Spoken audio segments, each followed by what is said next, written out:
તો સુખને વહેંચો તો સુખ વધશે, દુઃખને વહેંચો તો દુઃખ વધશે. એકલા સહી લઈશું તો દુઃખ ઘટી જશે, દુઃખ કોઈને વહેંચવા જવું નહીં.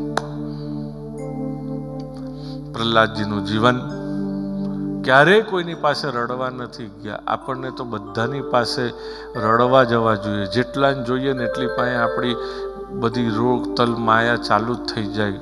રોતલ કથા કોકને ઓળખીતું ભાળ્યું નથી. પેલું નથી ગુજરાતી એમ કહેતા, રડતા હતા ને પિયરિયા મળ્યા, એના જેવું કે આપણે કોક ભાળવું જોઈએ. જેને રડીશું એ વધારે ને વધારે સામે ભટકાશે. હવે તમને જોઈતું હોય કે એને એ ભટકાય તો રડે રાખો, અને આગળ વધવું છે તો તમે કંઈક બીજી વાત કરો.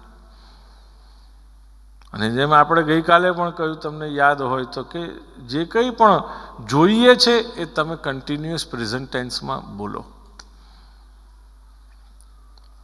કન્ટિન્યુઅસ પ્રેઝન્ટ ટેન્સમાં ચાલુ વર્તમાન કાળમાં એ વસ્તુને બોલે રાખો, પોતાને કહે રાખો. અરીસાની સામે ઊભા રહીને રોજ પોતાને કહો કે હું આ છું